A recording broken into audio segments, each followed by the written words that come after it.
Hello. This is a video about Broken Britain. I won't be giving this video that title because it's used all the time. Yeah, so Keir Starmer has had two of his properties and a car connected to him um, attacked by an arsonist. Uh, yeah, caught ablaze. And this 21-year-old man is in custody at the moment. So obviously this person doesn't like Keir Starmer, but it's not the house, it's not properties that where Keir Starmer actually lives, or I mean Sir Keir Starmer. It's one of them is a sister-in-law or a relative of some type. I don't know if she was in the house at the time. Hopefully not. And I don't think anyone was injured in the fires. What I'd like to know is why has he got properties? Isn't he meant to be a Labour MP? Well, Labour Prime Minister. Why has he got more than two properties? Not that he doesn't live in them, he rents them out. And he's a Sir, so he's a Knight of the Realm, which I don't agree with if he's meant to be Labour. Of course, I don't believe in arson. It's a terrible crime. And obviously he should be imprisoned if he's found guilty. It could be, people say he's a right-wing extremist. We don't know who he is and what he is, apart from that he's a man. Okay, identity politics. That's sort of all the rage at the moment. I've got an identity. Obviously, everyone's got an identity. I don't really have a political identity anymore. I used to call myself a socialist. I don't use that label anymore because I'm not sure what I am. I'm just an individual, but I take note of what happens in the UK and the world in general. And it's not a pretty picture, as we all know. I can't see us moving forward. Humanity, I don't really know what's going to happen. And all I can say about the UK is don't come here.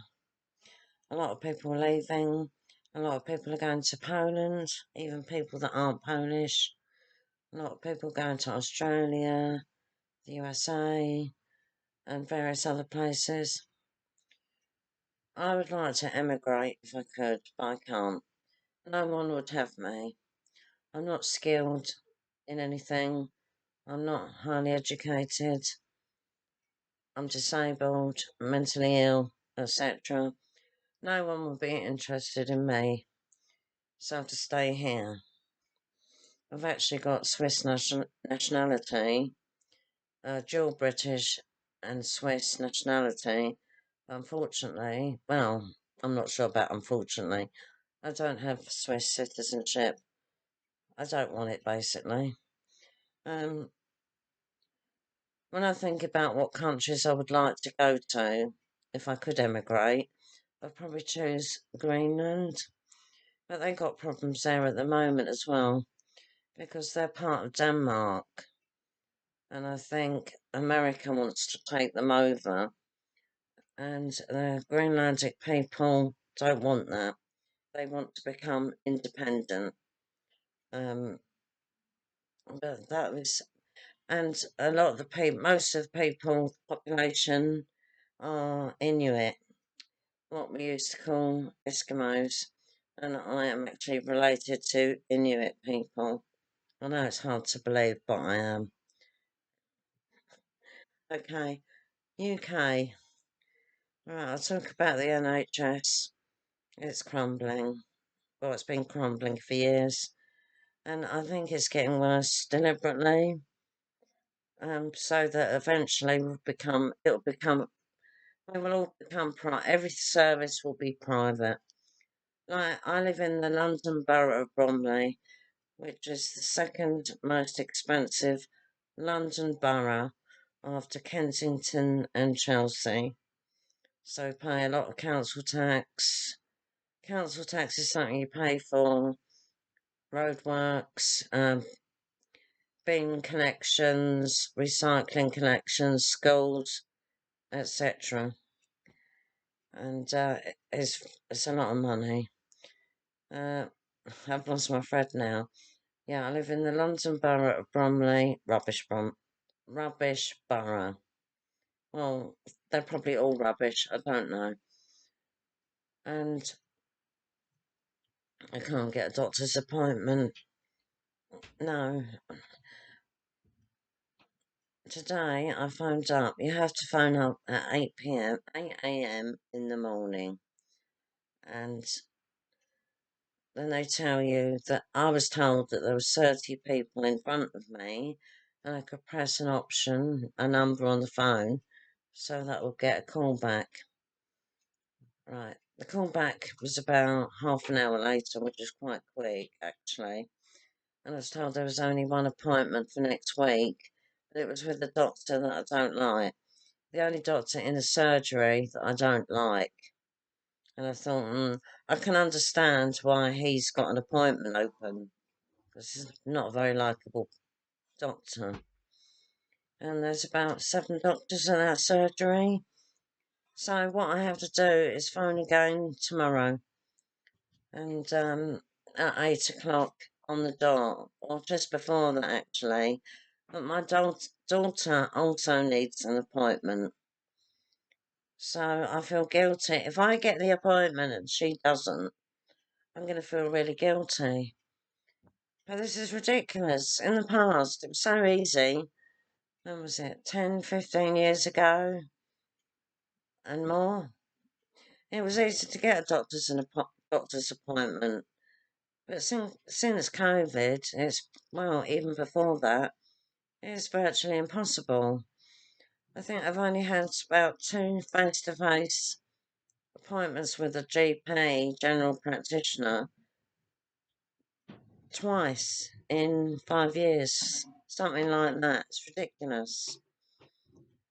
And recently I was referred to something or some organisation or group of nurses called the community matrons. Really old-fashioned term. Matron has come back into use in hospitals, etc. These are district nurses, basically, that work in the community. So I thought I was referred to them because the respiratory nurse a few months ago told me that she was going to refer me to the community matrons. Well, I never heard from them. I never saw one. Nothing. And I found out 2 days ago that they didn't accept my referral. Why? I've got a lot of complex health needs. And in April, I was sent an appointment to a private company working with the NHS, National Health Service, for a head scan, MRI head scan. Well, I was worried about it because I'm claustrophobic, but I wanted it done. And the appointment was the 2nd of May, and I went along, and then they said, "You're not on our system." I thought, what? So I did a bit of phoning around, and it took me ages to find out what was happening. Well, I haven't found out yet. That's why I want a doctor's appointment. The company was called Brighton Diagnostics. Brighton is in Sussex, and the MRI place, was in Maidstone, Kent, and I live in the London Borough of Bromley, which is in Kent as well. But this is a long way away. And I thought, how did they get my name and address without a referral? It doesn't make sense. Yeah, I phoned the doctors and found out that none of the doctors had referred me. So who referred me? I thought, could it be the community matrons? Someone gave me the number of the receptionist at my surgery, gave me a phone number of the community matrons, but it wasn't their phone number. It was the mental health hub, and it had nothing to do with community matrons. And I thought, and then I found out that they hadn't accepted my referral for some mysterious reason. So I'm trying to solve the mystery of the MRI scan that never happened and why the community matrons did not accept my referral from the respiratory nurse. Well, she obviously phoned the doctor at my surgery and they did the referral, but the referral was turned down. So I want to get to the bottom of the mystery. So when I phoned up today, and there's this awful receptionist, she said, sorry, but we don't deal with housing. I said, I'm not talking about housing. So I had to go over everything again. And it is really important for me to find these things out because I really want a scan on my head because I've got balance issues, I've got sensory problems, visual problems, etc. I've been to the opticians before about my balance problems, and they said it's nothing to do with your eyes, it's something physical. And it's something has not been addressed for quite a few years. And I've had, decades actually. I've had balance problems since I was in my late 30s, and I've still got them, but they got worse. Crossing a road is almost impossible. I can't step off a pavement anymore. I can't get off a bus, so I don't use buses. But all I'm saying is country is going downhill. Well, when was it good? For maybe a couple of decades after the war, Second World War, possibly. There's still, everyone's tackling inequality, and maybe mainly race inequality, well, gender inequality. Do women have equality yet? I'm not sure they do. And some women don't want equality, they want to be housewives. And I think that's fair enough.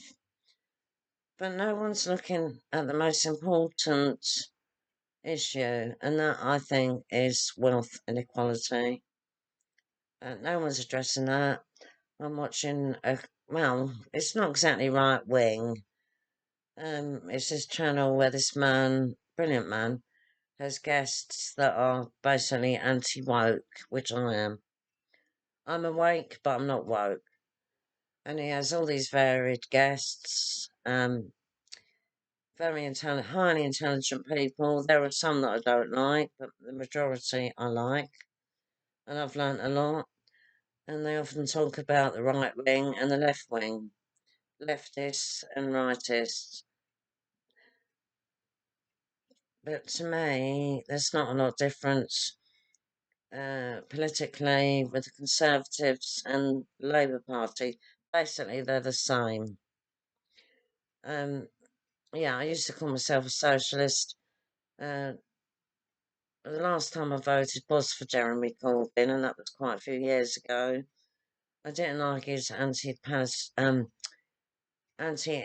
pro-Palestinian stance. Oh, maybe this video won't be shown on YouTube. I don't know. Can I say I'm pro-Israel? I'm not going to say I'm pro-anything, but I don't want this video to be banned. And I'm just a normal, everyday woman. I'm not highly educated or anything. I don't have any special skills. I'm not particularly articulate. Um, but I like to know what's going on, and I like to hear different viewpoints. I suppose I was a bit woke a few years ago, but I've changed. My identity, political identity, has changed, but I don't really. I'm an individual, and my thoughts and feelings are fluid, and I'm open to all sorts of opinions. But I do really think I know a lot of other European countries are struggling at the moment with various things. I won't go into detail. And Westernized countries are suffering um, with this globalization thing. I think there's a lot of people that want to get rid of westernized civilization, basically, and want us to take us back into the Middle Ages almost. But maybe it's because the westernized countries have prospered for so many decades or even hundreds of years, and that there's other countries that have just been suffering, well, since time began. And there's a lot of poverty. I mean, I think three quarters or more of the world live in abject poverty? That's not right, is it? No. I do believe in equality and diversity as well. I was keen on that idea. But, I mean, I grew up in a diverse area. And it was normal for me to have friends of different nationalities, different heritages. That was normal. And but is it? I think we're still letting. Well, people say we're letting in too many immigrants. A lot of single men are coming over on work visas, but when they get here, they claim asylum, and then they're on benefits and they're housed in hotels, basically. That's what I've heard from YouTube, watching YouTube channels, basically. So I really don't know. I don't think I see much of it in Bromley. I don't think Bromley is that diverse yet. And I've noticed a lot of East Asian people, which I like, maybe because I've got East Asian heritage. I know it goes I know it goes way back to Siberia. I'm not talking about Russia. This is before the Russians took over virtually all of Siberia. So it's a very complex subject, and I thought I'd just share my views with you. I don't want to keep this video long. No, I'm making a video. Go away. Go away. Hello! Oh, go away. You spoiled my Hello! video. All right, I better end it there. I'm still going to publish it. Hello! I'll never forgive you. Go away. That's my daughter. She's a right pain. I can't believe she's nearly 30, would you? All right, bye.